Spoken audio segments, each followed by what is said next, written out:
Well, one sales advisor was under such pressure to hit targets that he sold the financial products he was supposed to be selling to customers to himself, his wife and a colleague as well. Lloyds has now been fined a record £28 million over the incentive culture that drove staff to mis-sell financial products for fear of being demoted or losing pay. The Financial Conduct Authority also found that some staff had received bonuses even though all their sales were unsuitable. Our business correspondent Sarah Smith reports. There are some big decisions we all need a little help with. But if you went to Lloyds TSB to get that help, staff were more likely to be helping themselves. The Financial Conduct Authority has fined them for serious failings. £28 million is the largest fine ever imposed for bad retail conduct. More than 1 million products, including individual savings accounts and income protection insurance, were sold to nearly 700,000 customers of Lloyds, TSB, Halifax and Bank of Scotland. Both Lloyds and Bank of Scotland say they have now made substantial changes. But if you were one of their customers during 2010 or 2011, chances are staff will have tried to sell you some kind of financial product because they had very good reason to. You can't really blame the staff. If they didn't hit their targets for selling these products, they didn't just lose their bonuses, they could be demoted and see their pay cut substantially.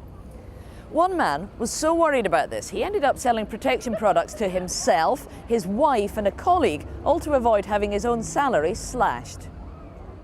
A Lloyds TSB advisor on a mid-level salary who didn't hit 90% of their target could see their annual salary cut from nearly £34,000 a year to under 26 grand. If they were demoted by 2 levels, their base pay would drop to just over £18,000 a year. That's almost a 50% salary cut. Lloyds had really failed to get a grip on the risks that this sort of incentive scheme posed to customers, because the way in which the schemes worked were that advisors were incentivised to sell without thinking about the needs of their customers, and there could be some really draconian sanctions if you didn't make enough sales. When staff are paid to sell, not to advise, problems are inevitable. And Lloyds didn't seem to care. Bonuses were paid even when it was clear that advisors had been mis-selling. Now, it's important to note when this mis-selling was taking place, during 2010 and 2011. That is 2 years after the banking crisis exposed all kinds of dodgy practices.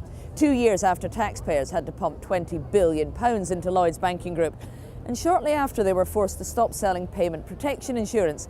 In other words, it was long after the banks, especially the ones that we own a substantial stake in, were meant to have cleaned up their act. Today's fine might sound like a lot, but it's less than 15% of the revenue generated by selling these products. £28 million is peanuts.